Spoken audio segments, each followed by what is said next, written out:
Welcome to 247 Real Talk. I'm your host, Julian Perry. It's a pleasure to be here with you once again for another episode of the 247 Real Talk podcast. I hope you had a great week. I hope that since we last spoke, you've been paying attention to the news and all the craziness that's going on in Washington these days. It would be acceptable for me to continue along those lines for this episode, but I want to share something more personal for this episode, something that my family encountered dealing with another family, and I sort of want to share my thoughts and share this story with you about a woman who's gone through tremendous abuse by the efforts of her narcissistic husband. And I'm hoping that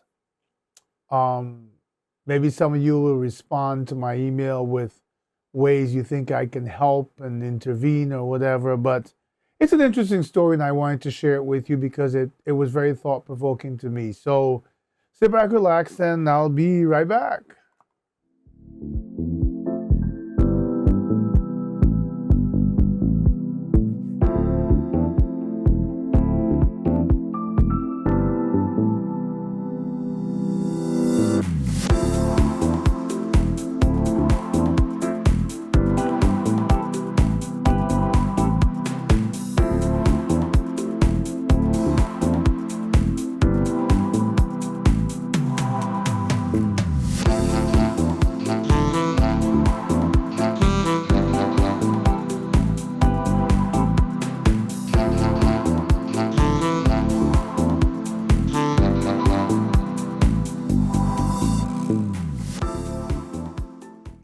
All right, so I'm back, and it is Wednesday, February 5th at about 10:18 p.m. Last few days in New York, we had a couple of 40-degree days, which might as well be like 80 degrees to us. We so look forward to the little warmth that we can get. And now we're back to after midnight tonight, probably about 4 or 5 o'clock in the morning, expecting a bit of snow, bit of cold, and then I think tomorrow afternoon back to the 40s again. So it's a bit of a roller coaster. Quite honestly, I'm tired of it. I'm happy to report that I continue to make progress with my recovering total knee replacement. I feel more optimistic. You know, no one really sets expectations that are realistic or even sets expectations, period. Even though you see a lot of doctors and pre-surgical people and all of that, but the bottom line is that you've got to experience it for yourself. The bottom line is that when you get to a place where where I'm beginning to see that level of progress, and I can bend my knee voluntarily. I do have a brace on my left knee now. Remember, it was my right knee that was replaced. My left knee was also just as bad. We just chose the right because that's my dominant side, but both need surgery. And now my left knee has become so bad that I have to wear a brace in order to walk relatively normally. But I'm hoping that the brace can hold me until later on this year, when I will subject myself to another of this painful process to do my left knee, in the hopes that sometime next year I'll be running back and forth on two good knees and telling you how great it is. So I want to bring a short story to you, and I say a short story because there are many events in this story that I don't know. There are parts of it that I don't remember, but I want to tell you how it impacted me and my thoughts about it. So I want to say about 9 years ago, my daughter was a baby. I think we were having our first birthday party. And my wife invited a friend of hers and his wife. The friend she had gone to school with as a kid. The wife she had also known from the same school, but was in a lower grade. So she was more friendly with the husband, but she knew them both. And they had one daughter at the time. This was my first time meeting them, but I'd heard my wife speak a lot about them. So they came over, I met her, I met the child, I met the husband. And, you know, men have an intuition about men. And right away, there's something that just didn't sit right with me with this guy. it was sort of a mini birthday party, and maybe 30 minutes into the party, he says he had to run out to for a business meeting and he'd be back. This was now about maybe 4 o'clock in the afternoon. When he left, I looked at my wife and said, "He's not coming back." She said, "Yeah, he's coming back. I know him well. He's just, he just had to run out to take care of something." Bottom line is that 5 hours later, when the wife and the kid were ready to leave, they called him, and that's when he showed up. I told my wife, I said, "You see, something about him's not right." Many of you know the story that my son is high on the spectrum for autism. He's not autistic fully, but he's high on the spectrum, which means he behaves like a normal child most of the time, but then you'll see times when he behaves autistic. And because my wife had already been going through this journey and recognizing things about my son, she recognized things about her friend's daughter. She alerted his wife. His wife told him, the husband, and he blew it off. I found that strange, but I tried not to get involved in other people's affairs. As time went by and this child should have been in kindergarten, child was not going to school. Child was still nonverbal. My wife spoke to the mother and said, this girl should be in school. The husband refused. I don't remember all the details of all the different things that transpired at that time, but I told my wife, I said, this is a control issue. He does not want that child to go to school because right now the mother is trapped at home with this child. He doesn't let them go anywhere. He says he makes different excuses about the safety of the child. I remember one occasion where my wife, our kids, and his wife and their daughter went to the city, Manhattan. And when they came back, I went to pick them up at the railroad. And I told them, I said, "Tell your husband I'll drop you off." The husband said no. He wants to pick up his wife and his daughter. He showed up probably 45 minutes to an hour later. We stayed there with them because we couldn't leave this woman and this child at night at the railroad by themselves. But he refused to let anyone take them home. That's another, it was just all these red flags. Eventually, the wife stopped listening to him. She wanted to go back to school. She had a business in where she was from in South America that was ongoing. It was a law firm. And she wanted to go to school here in the United States to get her law degree and to sit the bar. So eventually, she fought against him, and she put the daughter in school. My wife helped her, unknown to him. And of course, immediately the diagnosis started coming back about the child's behavior in school and the need for the child to get tested. In the meantime, he was furious. And you know how you see these things, you know these things. I said to my wife, I said, this guy has got a real control issue. I'm going to bet that if he can't keep her in the house, and she wants to branch out, he's going to get her pregnant again. My wife said, "You crazy." Shortly after that, my wife came back and said, "Guess what? She's pregnant." So she had the second child. Now, meantime, the husband did nothing to help her with this child. When the daughter would wake up in the morning and come running into their room, the parents' room, to wake, in a friendly way, in a playful way, he would kick the daughter out the room and lock the door and said, "I want to sleep, don't bother me." His wife would tell him, you can't do that. You can't treat your daughter like that. He did nothing. He never changed a diaper. He never fed them. Whenever she wanted a break just to go for a walk, because we all lived close to the ocean. There was a boardwalk. He would refuse to keep the daughter so that she could get a break.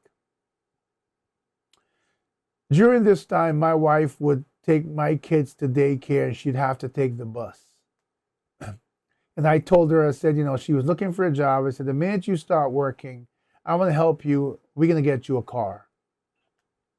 So the minute my wife started working, we got it. We leased her a car.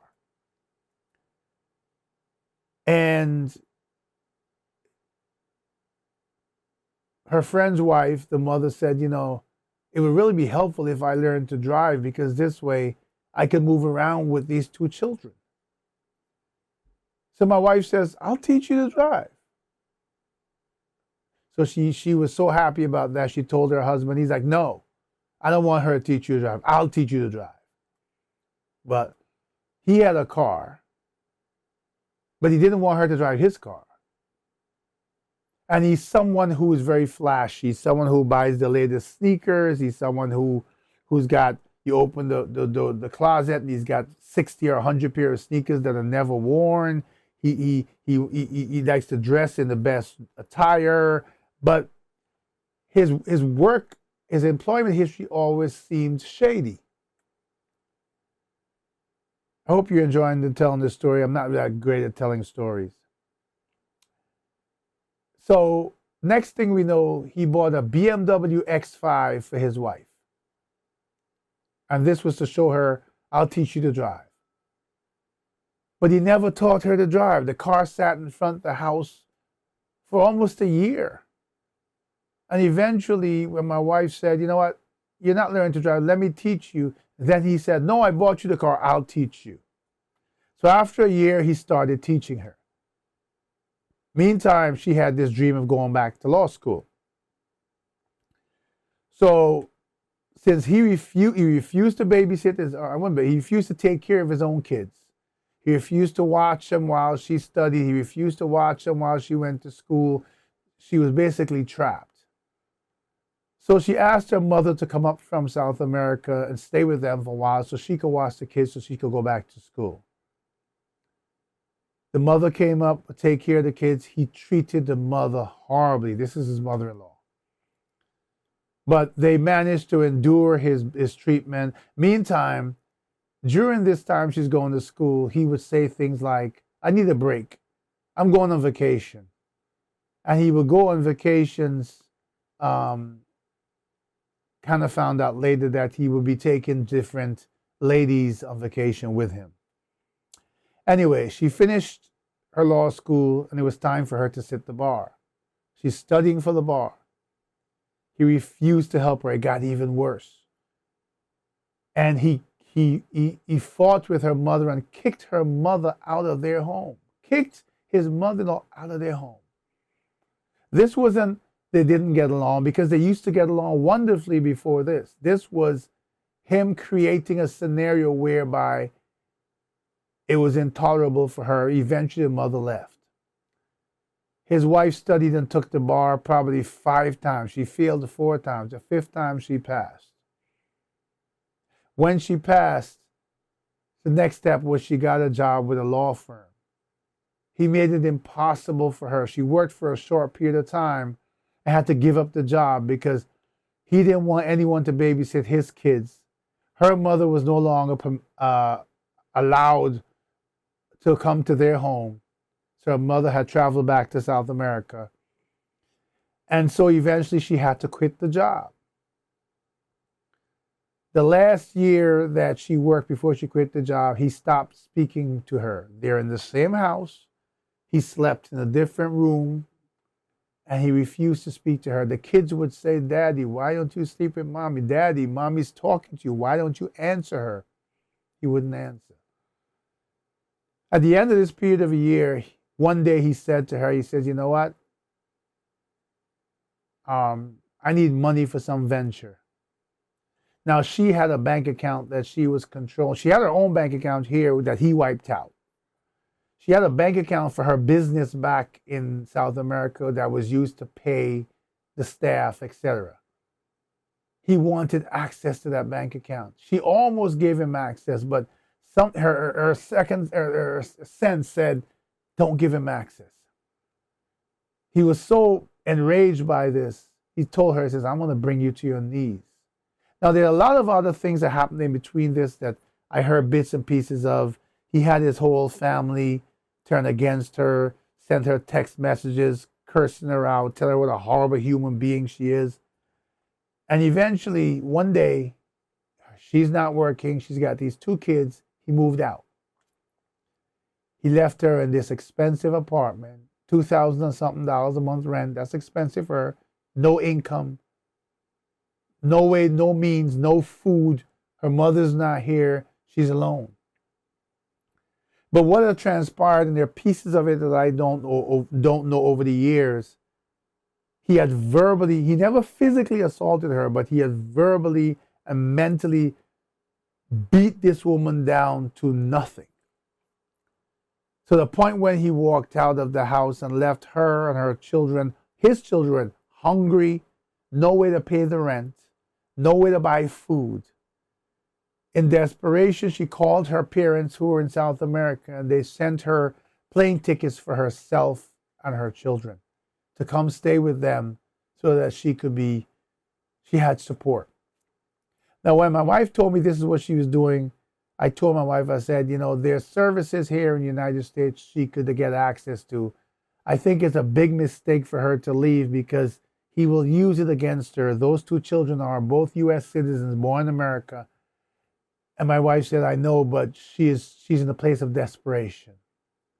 Apparently, she was so sick when she got to South America that for 3 months she couldn't walk. Imagine beating someone down, draining them verbally and mentally to the point where they can't physically walk for 3 months. She spent the next 2 years taking care of the kids, putting them in school, helping them out, putting her life back together, getting her business that was down there, using that as income. All the while, he was plotting for her over here. He told her, I'm going to bring you to your knees. So over that two-year period of time, he went down to South America a few times. Wherever he stayed, she allowed the kids to go stay with him without her supervision, spend time with your father. But I recognized that what he was doing was carrying out his plan. He had filed papers in court over here for custody. And in those papers, he had indicated that she had taken the kids out of the country against his will, that he had flown down there to see his kids, and he had to do that because she would not allow him access to his kids. There was one occasion where the daughter was, and in the Caribbean, sometimes you give a kid a smack on their hand or something when they're not listening, or, the discipline is different. Not abuse, but stern. Apparently, she might have done this once, and he put in the court papers that she is abusing the kids. Obviously, she didn't have the means to respond to the different court dates. So eventually, she was able to save enough money. She hired a lawyer over here. At that point, the case was, and it took her a while to find a lawyer because there had been so many now dates that she had been called to court. And I don't really understand the whole proceedings because she was never actually served because she was in South America. But he was able to tell the court that, he doesn't know, he had to go down there. She took them away. He can't get access to his kids, blah, blah, blah. And somehow she got, when she finally got a lawyer, the lawyer told her that she has to go to court. This was a week ago Friday. So she flew up here, went to court. At this point, an order had already been passed, judgment had already been made. The court had awarded him full custody and awarded her supervised visitation. The judge didn't want to hear anything that she had to say because she had failed to appear. When she got to the court, they asked her to bring in her passport. They seized her passport. They made her stay at the courthouse, and she had to call down to South America, get her family to find the money to buy 2 tickets for the kids plus a ticket for an adult to fly up here and bring the children and hand them over to the father. Somehow she managed to raise the money. Her brother brought the 2 kids up, handed them over to the father. The night when they came in, which was, I think, Saturday night, last Saturday night, my wife went to take her to the airport to see the kids to say goodbye. She was so broken. My wife said the cry that she cried was the distraught cry of a broken mother. She uttered words like, I birthed these two children. I gave them my all. So she was only able to speak to them on the phone because she couldn't deal with being there, knowing that he would gloat as she had to hand her children over to him. What the court has not heard is the years of mental and verbal abuse, the years of abandonment. There was a time when they were involved with a church, and they even were gonna do some ministry and write some book. And then we heard nothing more about it. Turns out that he committed some sort of fraud in the church, and they had to leave the church.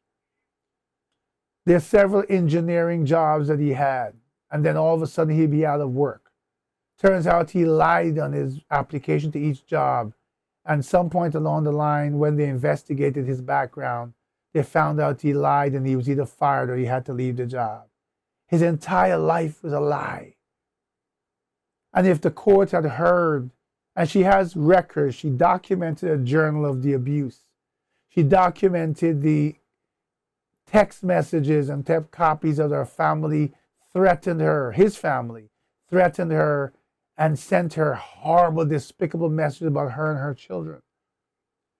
The cheating, the lies, the kicking his mother out the house, the times when she was left in the house with no food, the times when he refused to take care of his kids, when he mentally and verbally abused his kids, when he mentally abandoned his kids by refusing to take care of them or interact with them. He treated this woman like dirt. He's a narcissist who, and we know about narcissists, he broke this woman down. My heart breaks knowing parts of this story and seeing now that she's at the point where she has to go back to South America, at least for a while, without her children. The older daughter is the one who is autistic, takes a lot to take care of. The younger daughter doesn't know her father because he never wanted anything to do with her, but now he has them. He is now once again in another person he had an affair with from the church.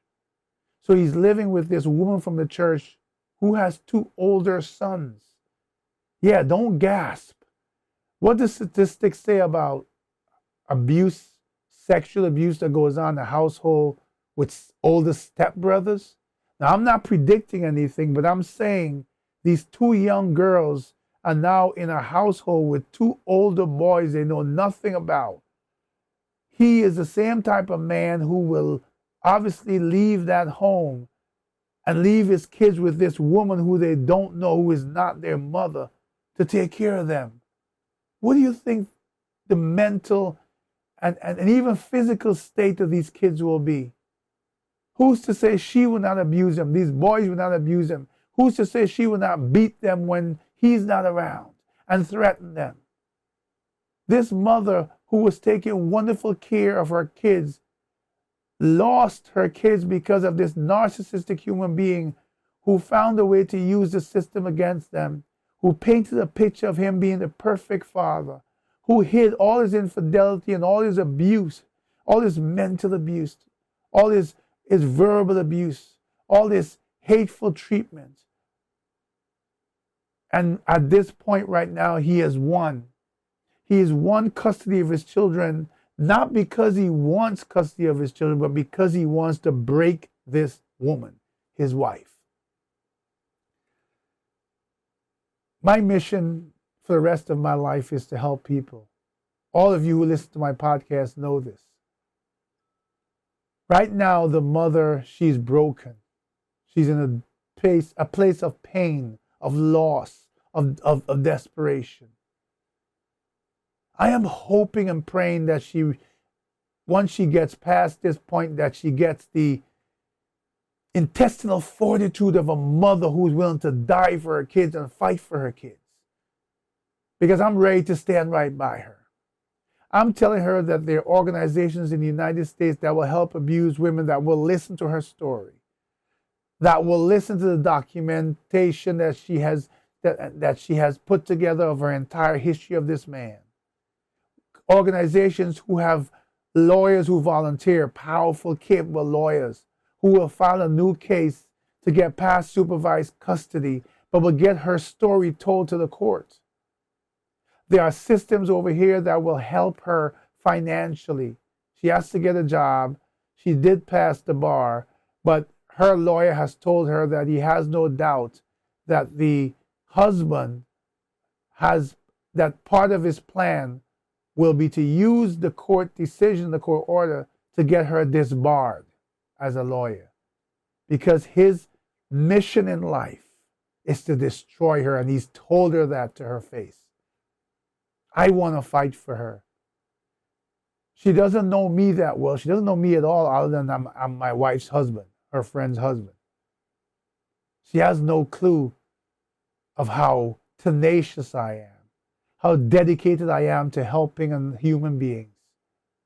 I want you people, my listeners, my followers, my loyal supporters, to send me your thoughts in my mailbox, podcast@247realtalk.net. Give me your ideas, your feedback. I want to be armed with as much information, with the hope that she will reach out to my wife at some point and say, I'm ready to fight, can you help me? And I told my wife, the minute she says that, I want to speak with her. I want to speak with her and determine if it's just a phase or if she's willing to fight to the death. And I make that as a phrase, just saying that you're willing to go down this path that's going to be hard, that's going to be vicious. Yes, you may get you disbarred. Yes, you may have to get a lawyer to appeal that because, based on what you can win and what story you can tell. Fight so you can get your children back so they don't become victims or more victimized. Fight so they don't end up in a position where the father ends up putting them with ACS and in the system because he can't handle them.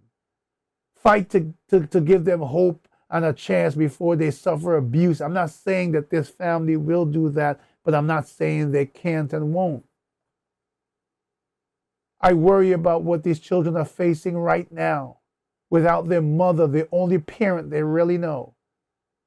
This strange man that is daddy, who has never taken the time to love them, is now their guardian. This strange woman that they don't know is now filling the role of their mother. These two boys may love them or hate them for coming into their home, take advantage of them. And then these two boys don't only have to deal with these two young girls, but I can promise you, I have been around these two young children. They are a handful. I don't know if I, as a parent, and my son who has autism, and he can be difficult to deal with. I don't know if I could deal with these two young kids 24/7. I've been in their presence. They've visited my home. And to be honest with you, as God is my witness, when they've left to go home, I've slumped into the chair because they have sapped every bit of my energy. Just managing to keep them safe in my home and to entertain them and to give them a safe visit.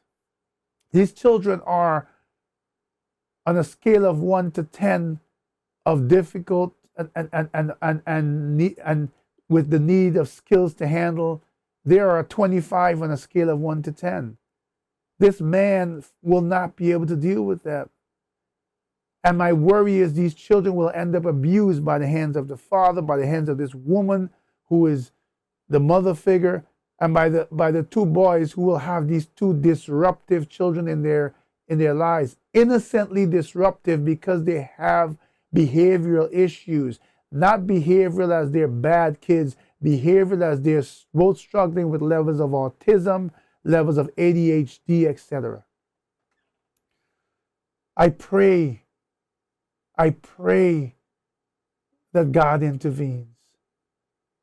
And I pray that if whatever his plan, if he has to use me as the instrument to save these two young girls, to not only reunite them with their mother, but to save them from what their future looks like right now, then use me, for I'm up to the task and I'm ready to fight for them.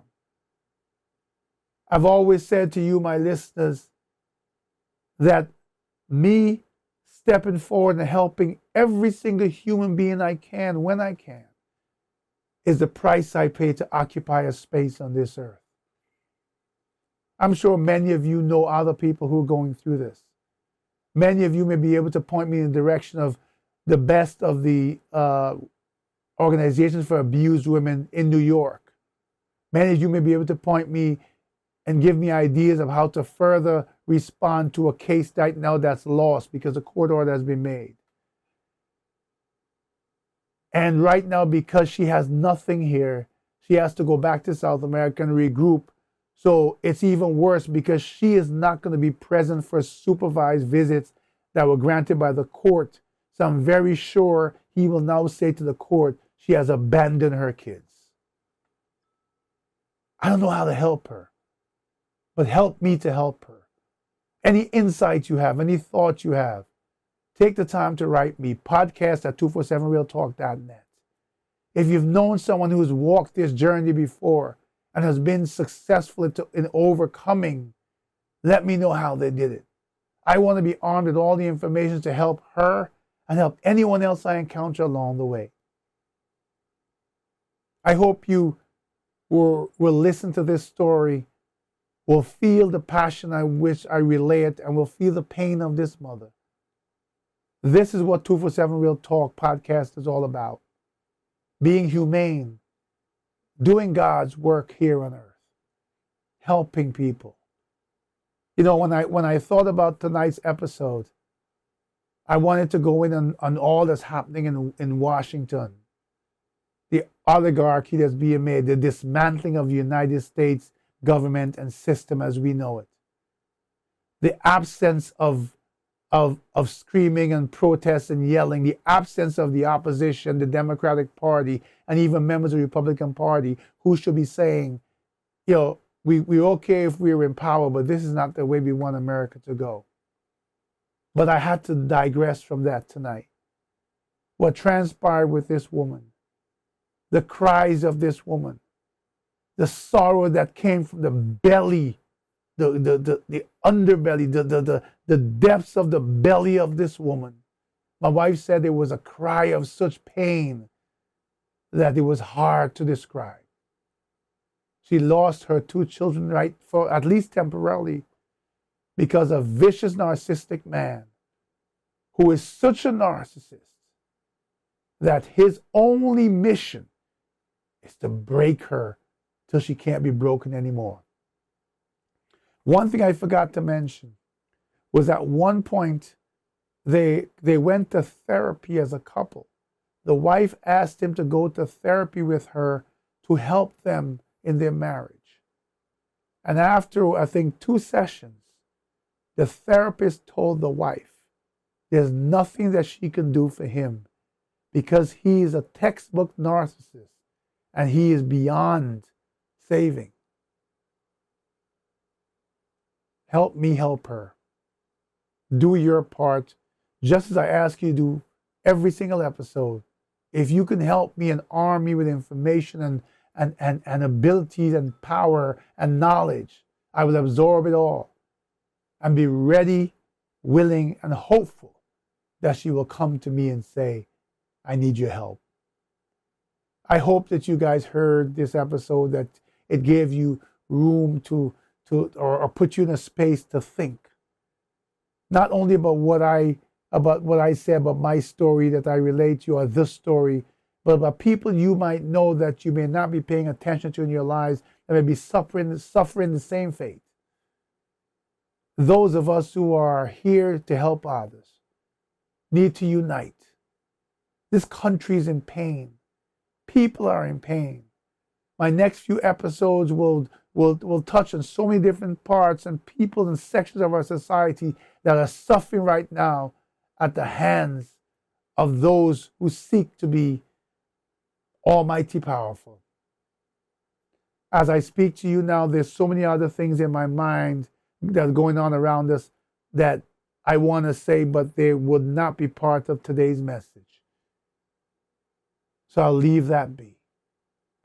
I hope that whatever you get out of this story that has touched you enough, that even if you don't know anything to help and you don't know anyone in this situation, that you will join me in sending positive vibes and prayers to this young lady, that we might lift her up through the powers and the connections of our spirits, that one day she may be reunited with her kids again in all the glory and in a righteous way, and the narcissist and the hateful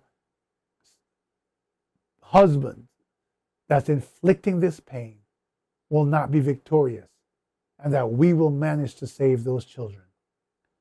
I thank you for listening to me. I thank you for allowing me this privilege of always being able to come to you with personal matters and with matters that are affecting all of us each and every day. I hope that you are paying attention to what's going on and that you're working on ways to stand strong when everything that has been fought for the last few hundred years is being challenged like it's never been challenged before. Be safe. Have a great rest of the week, a great weekend, and we will chat again soon on another episode of the 247 Real Talk podcast. We can do all things through Christ who strengthens us.